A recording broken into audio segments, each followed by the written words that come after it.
imaginam qual livro eu quis expor esse ano? Esse ano? Não sei se eu vou chegar até o final do ano com ele. Atos do Espírito Santo por meio dos apóstolos. Depois vocês vão entender por que eu estou falando desse jeito.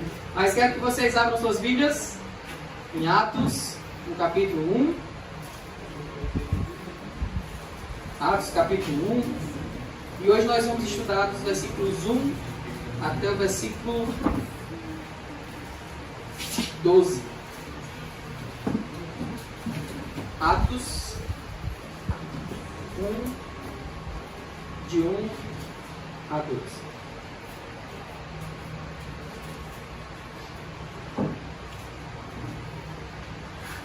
Diz assim a palavra do Senhor: Fiz o primeiro tratado, ó Teófilo, acerca de tudo que Jesus começou, não só a fazer, mas a ensinar, até o dia em que foi recebido em cima, depois de ter dado mandamentos pelo Espírito Santo aos apóstolos que escolhera, aos quais também, depois de ter padecido, se apresentou vivo, com muitas provas infalíveis, sendo visto por eles por espaço de 40 dias, e falando das coisas concernentes ao reino de Deus. E estando com eles, determinou-lhes que não se ausentassem de Jerusalém, mas que esperassem a promessa do Pai, que disse ele: de mim ouvistes, porque na verdade João batizou com água, mas vós sereis batizados com o Espírito Santo, não muito depois destes dias. Aqueles, pois, que se haviam reunido perguntaram-lhe, dizendo: Senhor, restaurarás tu neste tempo o reino a Israel? E disse-lhes: Não vos pertence saber os tempos ou as estações que o Pai estabeleceu pelo seu próprio poder, mas recebereis o poder do Espírito Santo, que há de vir sobre vós, e ser-me-eis testemunhas, tanto em Jerusalém, como em toda a Judéia, Samaria e até os confins da terra. E quando dizia isto, vendo eles, foi elevado às alturas, e uma nuvem o recebeu, ocultando-o a seus olhos. E estando com os olhos fitos no céu, enquanto ele subia, eis que junto dele se puseram 2 homens vestidos de branco, os quais lhes disseram: Homens galileus, por que estáis olhando para o céu? Esse Jesus que dentre vós foi recebido em cima no céu, há de vir assim como para o céu o vistes ir. Então voltaram para Jerusalém, do monte chamado das Oliveiras, o qual está perto de Jerusalém, à distância do caminho de um sábado. Senhor Deus, nos guia, ó Pai, por meio do Teu Santo Espírito, a compreender a Tua palavra e nos ajuda a verdadeiramente praticarmos tudo aquilo que aprendemos. Ó Pai, abençoe a Tua igreja a crescer em edificação, a crescer em número, para que cada vez mais homens e mulheres, crianças, jovens, ó Pai, possam Te conhecer e Te glorificar. É o que Te pedimos, em nome do Teu Filho amado, Jesus Cristo. Amém. Deixe sentar.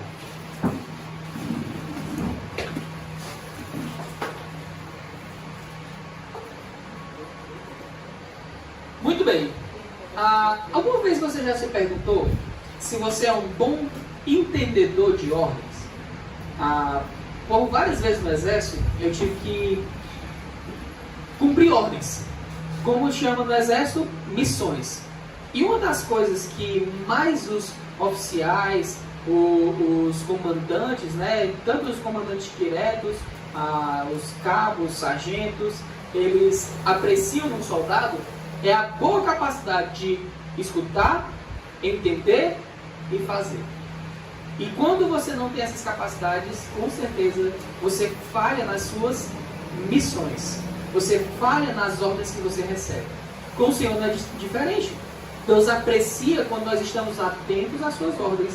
Quando nós estamos dispostos a fazer essas ordens. Porque quando nós ouvimos, entendemos e praticamos, nós estamos nos aproximando cada vez mais de sermos parecidos com Jesus Cristo. Para entender um pouco mais sobre o que eu estou falando, eu gostaria de dar uma pequena introdução a essa carta. Esse livro de Atos foi escrito por Lucas, aquele mesmo que escreveu o Evangelho de Jesus Cristo segundo o relato de Lucas, certo? Lucas, ele era médico, ele foi um discípulo de segunda categoria, digamos assim, de segunda geração, porque ele não presenciou os fatos acontecidos relacionados a Jesus com os próprios olhos. ele recebeu, provavelmente de Teófilo, todo o apoio financeiro para fazer um tratado histórico. Ou seja, ele trabalhou, embora ele fosse médico, tanto em Lucas como em Atos. O objetivo de Lucas era retratar historicamente os fatos que haviam acontecido. Desde que Jesus veio a esse mundo, né, e ficou no seu ministério terreno, até o que aconteceu após ele ser assunto aos céus. Então esse livro foi escrito provavelmente entre os anos 60 e 64 depois de Cristo, e o objetivo dele, ao fazer esse tratado, também era informar, especialmente a Teófilo, mas outras pessoas que tivessem acesso a esse documento, sobre essas coisas que haviam acontecido. E é interessante que os versículos 1 e 2 dizem justamente isso. Diz assim: fiz o primeiro tratado ao Teófilo. Que primeiro tratado é esse? O Evangelho de Lucas, acerca de tudo que Jesus começou não só a fazer, mas a ensinar, até o dia em que foi recebido em cima, depois de ter dado mandamento pelo Espírito Santo aos apóstolos que escolheram. Vamos lá para Lucas 24.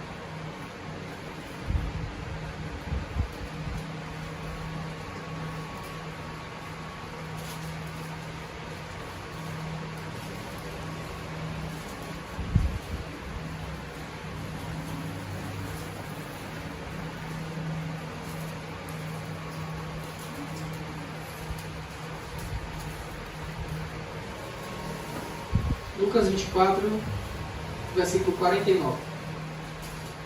Diz assim: eis que sobre vós envio promessa de meu Pai. Ficai, porém, na cidade de Jerusalém, até que do alto sejais revestidos de poder. Então a gente está vendo que ele começa lá esse tratado para Teófilo em Lucas. Ele termina o primeiro tratado falando também sobre a ascensão de Jesus Cristo. E depois agora ele está dando início ao segundo tratado a Teófilo, registrando mais atos que aconteceram, e agora mais especificamente com a chegada do outro Consolador.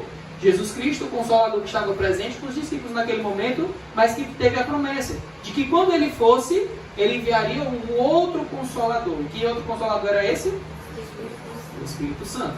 Então, ele também deu a ordem para os seus discípulos que eles não se ausentassem de Jerusalém até que eles tivessem recebido esse outro Consolador, mais especificamente o Espírito Santo. Agora é interessante que o primeiro capítulo de Atos, no versículo 3, nós vamos ver sobre quem é que está dando as ordens para os discípulos. E é importante que a gente saiba quem é esse que nos ordena. O versículo 3 diz: aos quais também, depois de ter padecido, se apresentou vivo, com muitas provas infalíveis, sendo visto por eles por espaço de 40 dias, falando das coisas concernentes de Deus. Quem estava ordenando a esses discípulos a ficarem em Jerusalém e esperarem o outro Consolador era Jesus Cristo, aquele que havia padecido. E o que é padecido? Morrido. Depois de morrido, depois da morte, o que ele passou? A ressurreição. E agora ele estava prestes a ser assunto aos céus. Mas ressuscitar é uma coisa por bastante. Imaginem só, um homem que morre e depois de 3 dias ele ressuscita. E ainda mais, ressuscita em um corpo glorificado. Então, não era fácil acreditar, assim como não é fácil acreditar até hoje.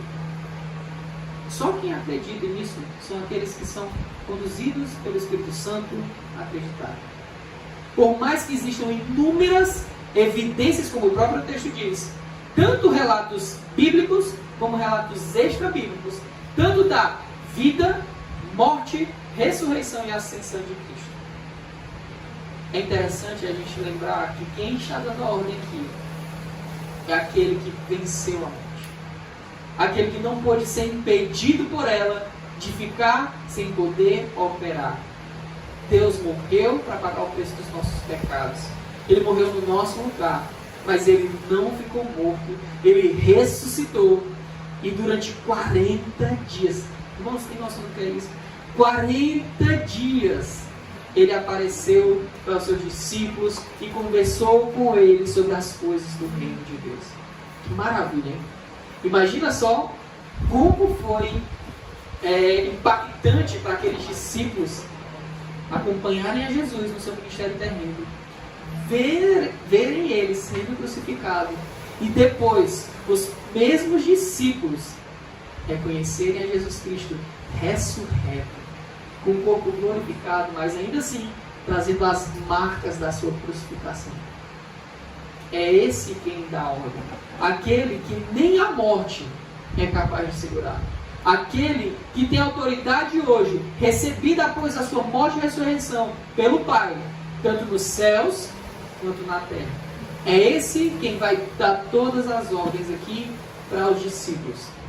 E o versículo 4 diz o seguinte: e estando com eles, determinou-lhes que não se ausentassem de Jerusalém, mas que esperassem a promessa do Pai, que disse ele: de mim ouvistes. Porque na verdade João Batista batizou com água, mas vós sereis batizados com o Espírito Santo, não muitos dias depois deste. E é interessante que essa é a primeira parte da ordem que o Senhor está dando. E ele está dizendo que era para eles ficarem em Jerusalém com um objetivo muito específico. Qual era o objetivo? Que eles ficassem para receber o Espírito Santo. Eles seriam batizados com o Espírito Santo. Essa era a ordem primária aqui para os discípulos. Fiquem em Jerusalém, porque lá vocês receberão o Espírito Santo.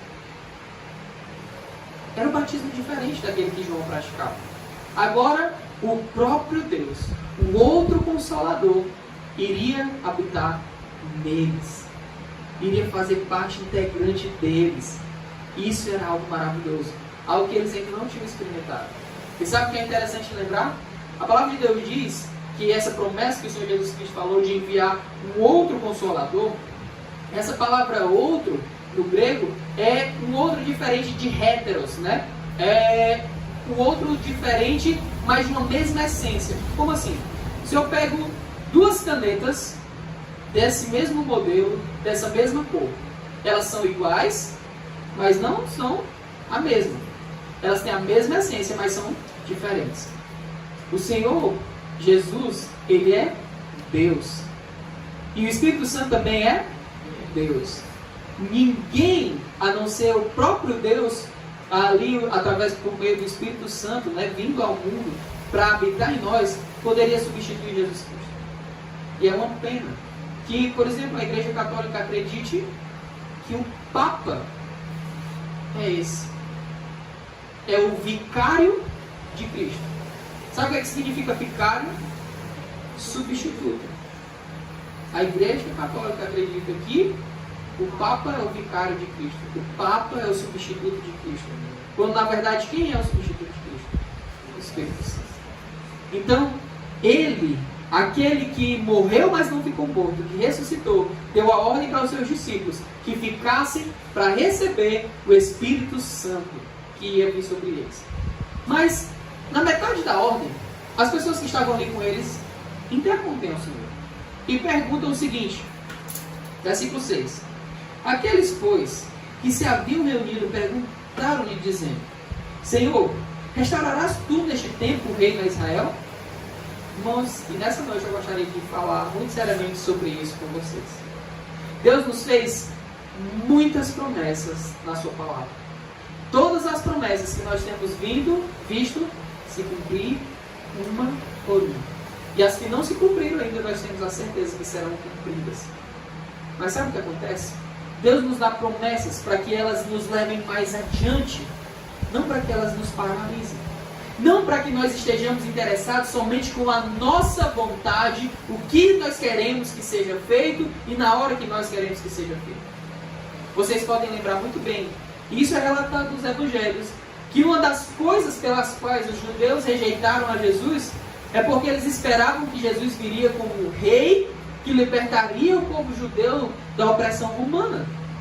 E quando ele veio como um servo sofredor, demonstrando a sua humildade, eles rejeitaram, não crendo que ele iria ser o Deus enviado, o próprio Redentor, o próprio Cristo prometido no Antigo Testamento. Porque na cabeça deles só havia uma opção: se ele é o Cristo, Se ele é o Messias prometido, ele tem que agora, quando eu quero, restaurar o reino a Israel.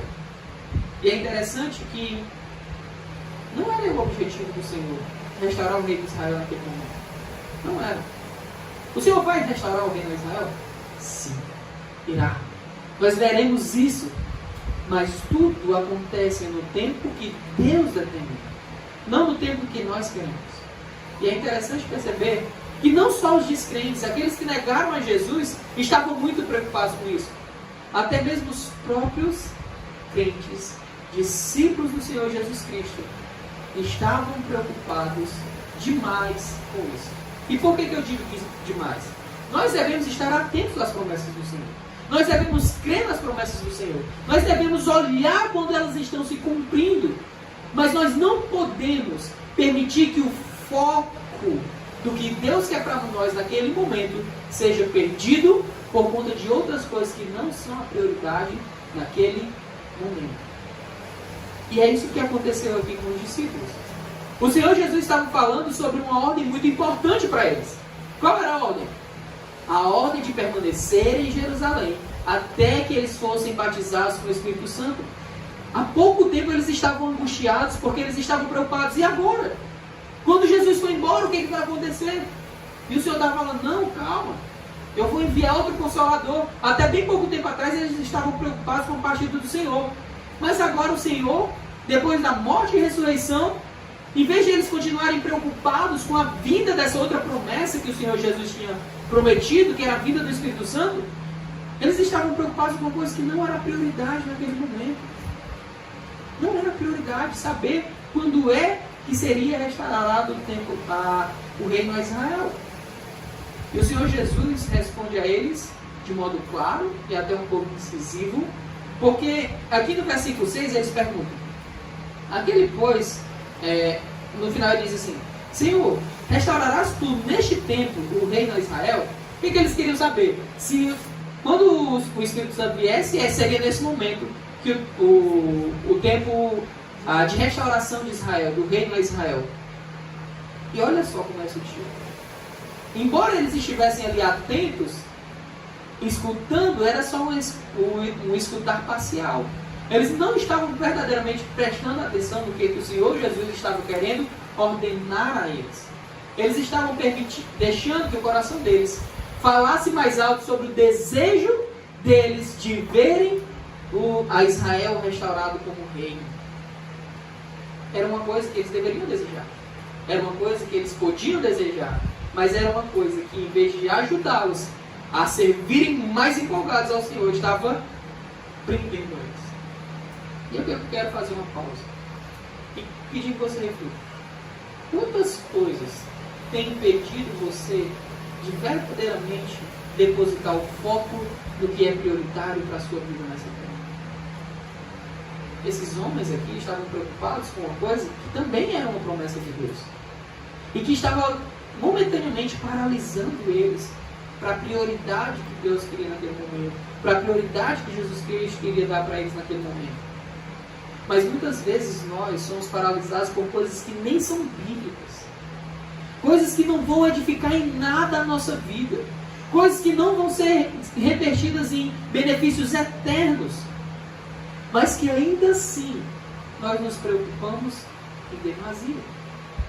Muitas vezes isso é feito pelo desespero de querer sustentar-se a si mesmo, por meio dos estudos, por meio do trabalho, achando que o que eu faço é o que me sustenta. Outras vezes é o desesperar-se com relação à família, achando que sou eu que protejo, achando que sou eu que dou saúde para a família. O que é que tem paralisado a sua vida de focar no que é prioritário? A palavra do Senhor deixa muito claro e nos diz que nós não devemos focar nas coisas desse mundo. Nós devemos focar nas coisas que são do alto. A palavra de Deus diz lá em Mateus capítulo 6, buscai primeiro o reino de Deus e todas as coisas vos serão acrescentadas. O que o Senhor Jesus não estava ensinando ali? Foque no que é prioritário. Devemos trabalhar? Sim. Devemos estudar? Sim. Devemos buscar proteção? Sim. Devemos buscar ser saudáveis? Sim. Mas isso não é a prioridade para a nossa vida. A prioridade para a vida de todo crente é buscar fazer a vontade de Deus. E uma coisa que certamente é prioridade para Deus é que nós, como crentes, cumpramos com o propósito pelo qual nós fomos resgatados. Como diz Pedro, o que é que o Senhor fez conosco? Nos tirou das trevas para o reino da sua luz. Para quê? Qual o propósito? O que é que fala o versículo? A fim de proclamarmos as virtudes daquele que nos chamou das trevas para a sua maravilhosa luz. Esse é o propósito primário para a vida de cada um de nós. Cada um de nós, crentes no Senhor Jesus, foi chamado para falar, propagar as virtudes daquele que nos tirou das trevas para a sua maravilhosa luz. Existem muitas coisas na nossa vida que vão ser importantes, mas nós não podemos substituir as prioridades, nem com pretextos bíblicos. Existem coisas que são muito importantes, mas outras que são prioritárias. Por exemplo, construir um prédio para que a gente possa se reunir como igreja é importante? É importante. Mas é mais importante construir um prédio ou a gente evangelizar e discipular? Evangelizar e discipular. É mais importante eu ter bons instrumentos ou estar disposto a contribuir para a obra missionária? Para a obra missionária. Isso faz dos instrumentos menos necessários? Não, são importantes também. Nós devemos investir em qualidade para o Senhor, mas não é a nossa prioridade. E o que tem acontecido é que as pessoas têm deixado as prioridades de lado e focado nas coisas secundárias. Irmãos, analise a sua vida. Veja se o que você está planejando para a sua vida é verdadeiramente prioritário. O curso que você quer fazer na faculdade tem o propósito primário de glorificar a Deus, de transmitir a sua glória para os outros homens? O trabalho que você quer conquistar, o concurso que você quer fazer, tem como foco primário a glória de Deus? Ou atender às suas expectativas, às suas vontades no tempo que você quer? E é interessante que quando eles fazem essa pergunta sobre a restauração do reino a Israel, eles fazem a pergunta relacionada a, quando eles falam, né, o tempo é cronos aqui, tempo de relógio, hora, minuto, segundo, certo? E quando Jesus responde a eles, trazendo eles de volta para o que é prioritário, trazendo eles de volta para o foco central, ele diz o seguinte: não vos pertence saber os tempos ou as estações que o Pai estabeleceu pelo seu próprio poder. Ele usa duas palavras aqui para tempo: cronos e kairos. Ele não só pega aquele tempo limitado de horas e ele expande para que eles pudessem ter uma melhor compreensão. Olha, além de vocês não estarem preocupados demais com a questão desse tempo, se vai acontecer qual dia, qual hora a restauração de Israel, vocês devem ter como prioridade o entendimento de que Deus também domina o tempo amplo, o tempo determinado segundo a sua vontade, o tempo de Deus. E é isso que Kairos significa, o tempo certo de Deus, o tempo determinado de Deus. É Ele quem estabelece de acordo com o quê?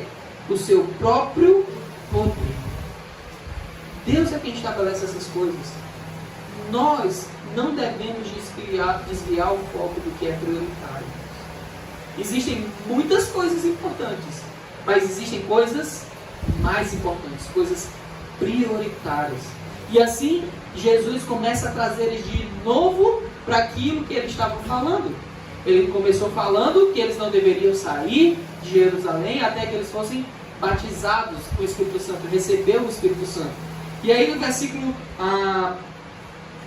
8 diz o seguinte: mas recebereis o poder do Espírito Santo que há de vir sobre vós, e ser-me-eis testemunhas tanto em Jerusalém como em toda a Judéia, Samaria e até os confins da terra.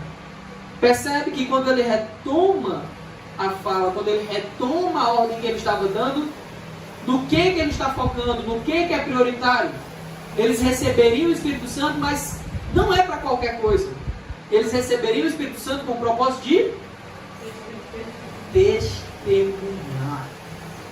Mas recebereis o poder do Espírito Santo, que há de vir sobre vós, e sereis testemunhas. Mas é de qualquer pessoa que a gente vai ser testemunha? Não, nós vamos ser testemunhas, e nós somos testemunhas daquele que morreu, mas não ficou morto, ressuscitou e foi assunto aos céus, e hoje está à direita de Deus.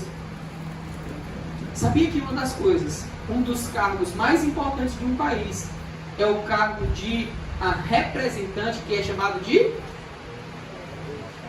embaixador, certo? O embaixador, a função dele é de ser um representante do seu país em outra nação. A palavra de Deus diz que a nossa pátria não é essa. A nossa pátria não é o Brasil.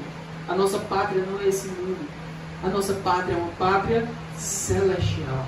E essa pátria celestial tem um rei. Esse rei que veio ao mundo, não porque ele era um Deus que queria simplesmente dar um passeio. Esse rei veio ao mundo para fazer uma coisa inimaginável. Ele veio morrer pelos seus súditos, sendo que seus súditos traíram a ele. Jesus Cristo veio ao mundo para morrer por mim e para morrer por você. Sabe por quê? Porque caso ele não tivesse vindo, nem eu, nem você poderíamos entrar no céu.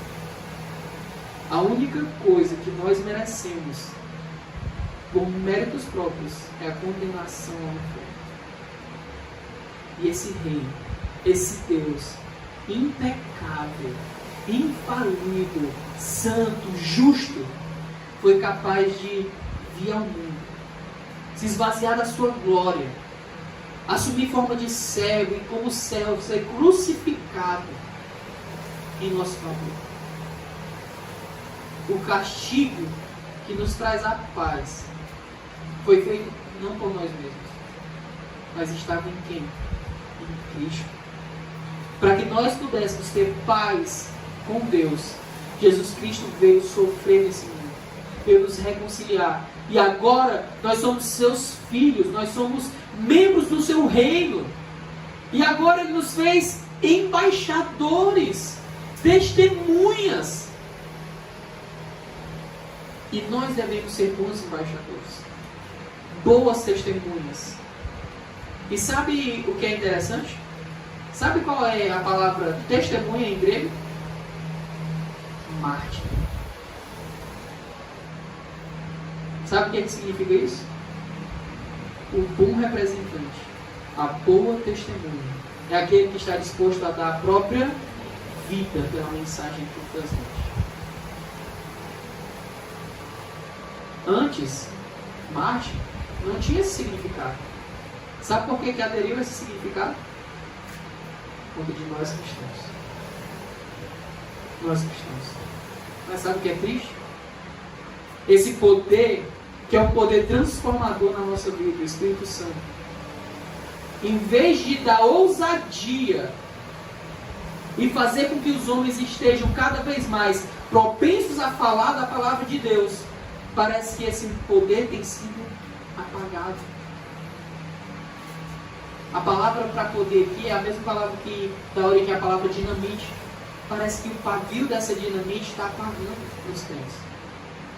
Em vez de olharem para as Escrituras, que diz que o Senhor não nos deu o espírito de covardia, mas sim de ousadia, o que nós temos visto são pessoas apáticas, crentes que frequentam as suas igrejas, que sentam nas suas cadeiras, confortáveis, muitas vezes até com ar-condicionados e outras coisas.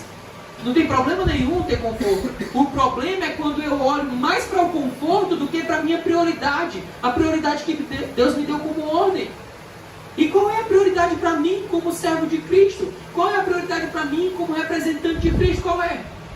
Anunciar, falar dele, ser testemunha. E ele diz como é que eles deveriam entender. Seriam testemunha tanto em Jerusalém, como em toda a Judéia, Samaria e até os confins da terra.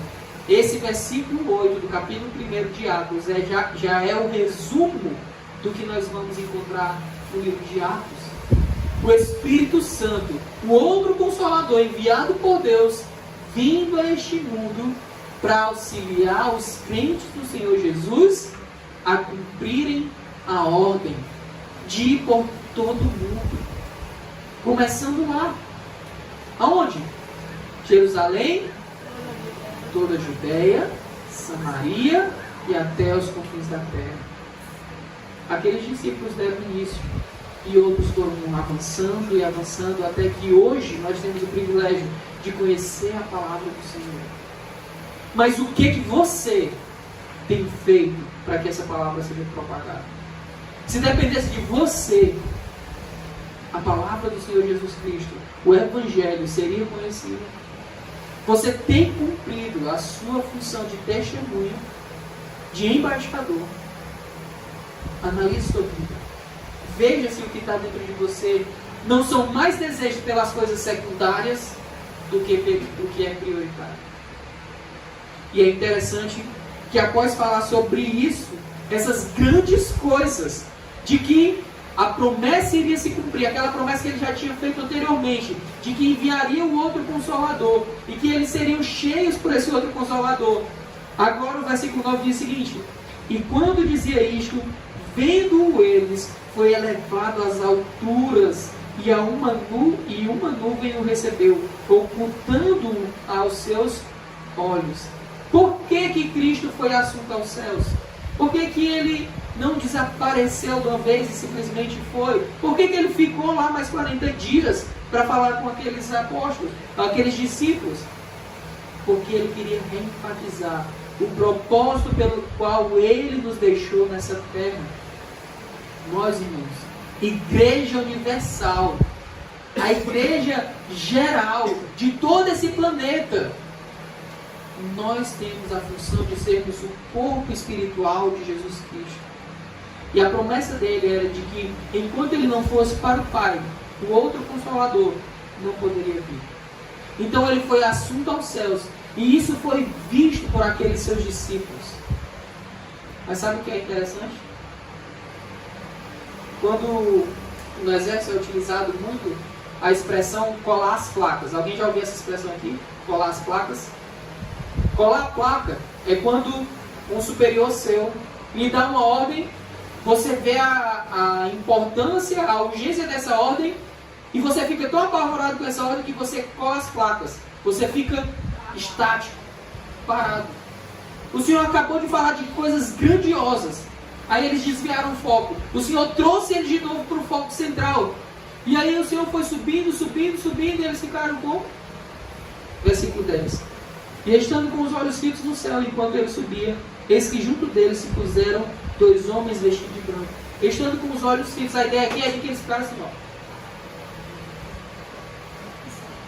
Talvez na cabeça deles estivessem passando muitas coisas. E agora?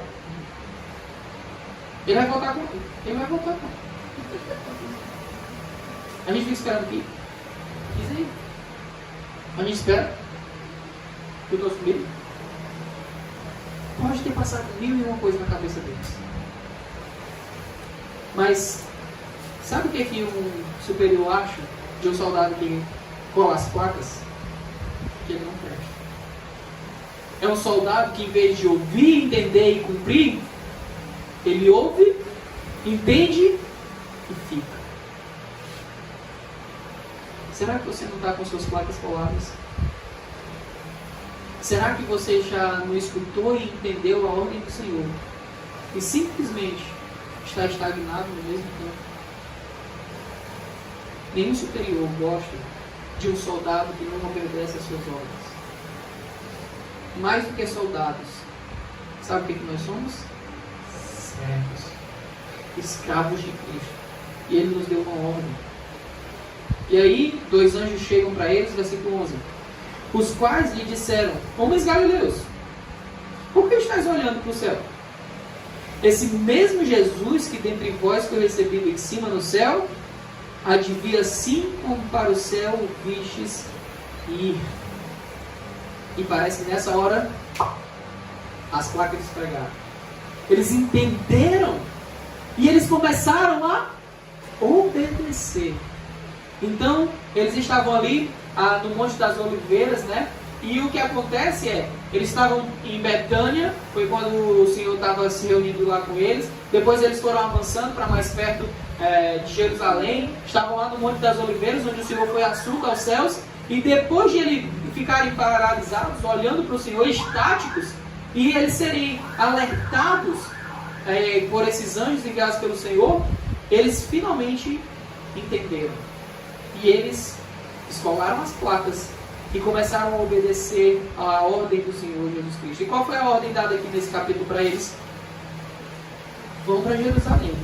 Não saiam de lá até que vocês recebam do alto o Espírito Santo. Esse poder transformador, o Espírito Santo que há de vir sobre vós como um poder que vai fazer vocês serem testemunhas, tanto em Jerusalém como em toda a Judéia, Samaria, até os confins da terra.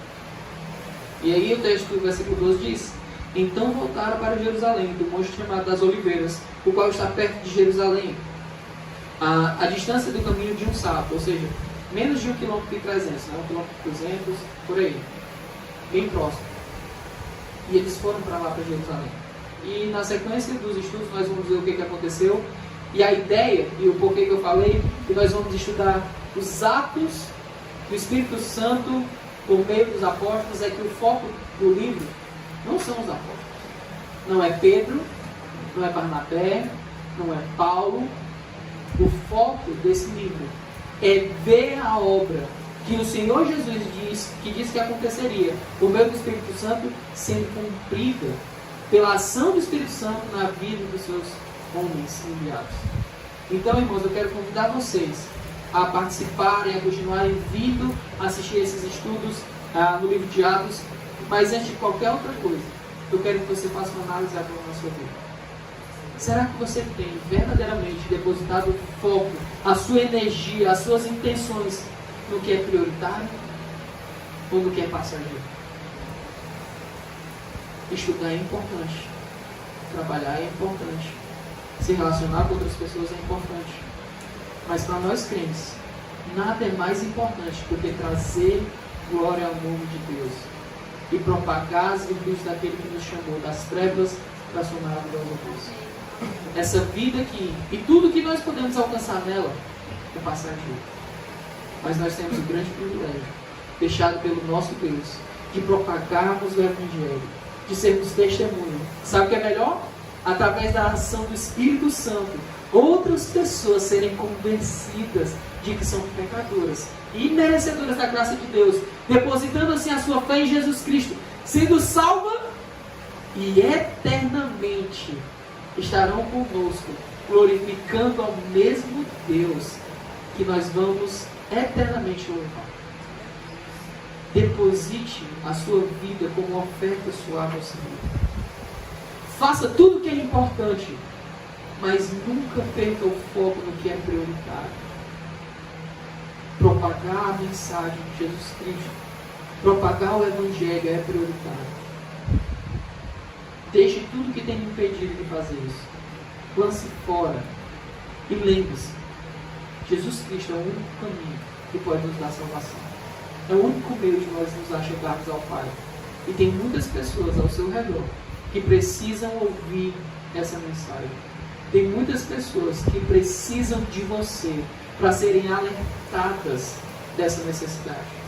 Então, gostaria que você baixasse a sua cabeça, refletisse um pouco sobre a sua vida nesse momento e daqui a pouco eu vou encerrar com a oração.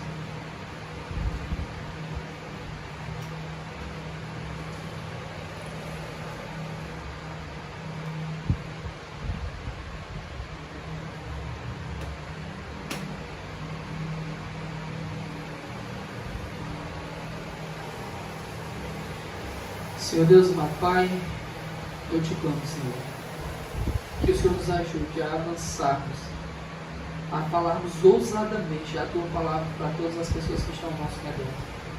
Tira de nós, ó Pai, qualquer empecilho que possa vir a nos travar de cumprir aquilo que é prioritário, ó Pai, a ordem prioritária que o Senhor nos deixou. Nos auxilia. Abençoe essa igreja, Pai. Ajuda que nós aqui nesse bairro, no Passaré, possamos verdadeiramente estarmos dispostos a anunciar a Tua palavra às pessoas desse bairro. Nos ajuda que nessa cidade nós venhamos a impactar as pessoas que também nos cercam, tanto no trabalho, na faculdade, no nosso ambiente familiar, no nosso ciclo de amizade, ó Pai. Não nos permita que sejamos covardes. Não nos permita, ó Pai, ficarmos com as placas coladas. Nos ajuda a ouvir, entender e cumprir a missão que o Senhor nos deu. É o que te pedimos e confiamos que o Senhor fará isso em nós. Em nome do Teu Filho amado, Jesus Cristo. Amém. Que Deus abençoe todos vocês e que tenham todos uma excelente semana.